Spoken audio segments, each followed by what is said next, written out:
कभी इस बात पर गौर किया है, शिवलिंग के आसपास जो गोल जलाधारी होता है, उस गोल जलाधारी पर जब हम भगवान को जल चढ़ाते हैं तो उसे चढ़ाने के बाद उस पर हाथ फेरा जाता है। माँ जगत जननी के हस्त कमल पर हाथ से स्पर्श किया जाता है।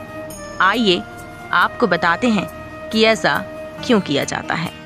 शिवलिंग के आसपास जो गोल जलाधारी होती है, गोल जलाधारी, इस गोल जलाधारी पर जब अपन भगवान को जल चढ़ाते हैं तो चढ़ाने के पहले जल को इस जलाधारी पर चढ़ाने के बाद इसको हाथ फेरा जाता है माँ जगतजननी के हस्त कमल पर।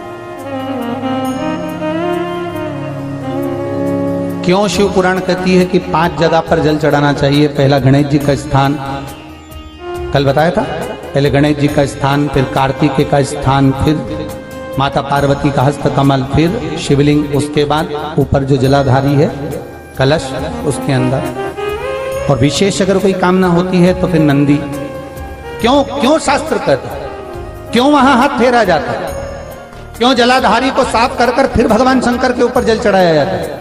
उसका कारण केवल इतना सा होता है, माँ जगतजननी के हस्त कमल पर जब हम अपना हाथ रखते हैं, माँ जगतजननी के हस्त कमल पर जब अपने हाथ का स्पर्श करते हैं, महाराज हमने अपनी जिंदगी में कोई पाप कर्म करा हो, असत्य बोला हो, झूठ बोला हो, कपट करा हो, बेईमानी करी हो, प्रपंच करा हो, हमने किसी का दिल दुखाया हो, हमने किसी के लिए अपशब्द कहा हो, तो वह हाथ का स्पर्श कर लेने से हमारा पाप सर्वप्रथम कट जाता है। उसके बाद शंकर को जल चढ़ाया जाता है जिससे सुख का भान उत्पन्न हो जाता है। ये शिव पुराण कहती है कि 5 स्थानों पर जल चढ़ाना चाहिए।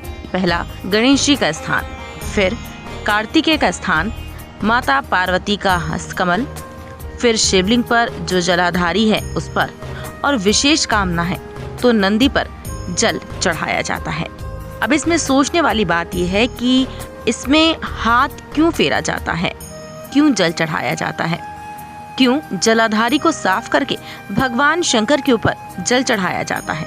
उसका कारण ये है कि माँ जगत जननी के हस्त कमल पर जब हम अपना हाथ रखते हैं, यानी हाथ से स्पर्श करते हैं, तो हमने अपने जीवन में कोई झूठ बोला हो, पाप किया हो, कपट किया हो, अगर किसी का दिल दुखाया हो या किसी के लिए अपशब्द कहे हो, तो मात्र हाथ का स्पर्श कर लेने से हमारा पाप सर्वप्रथम कट जाता है।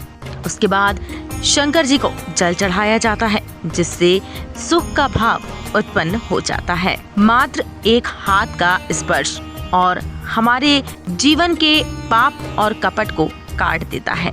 ऐसी ही धार्मिक जानकारियों को प्राप्त करने के लिए हमारे चैनल को सब्सक्राइब करें।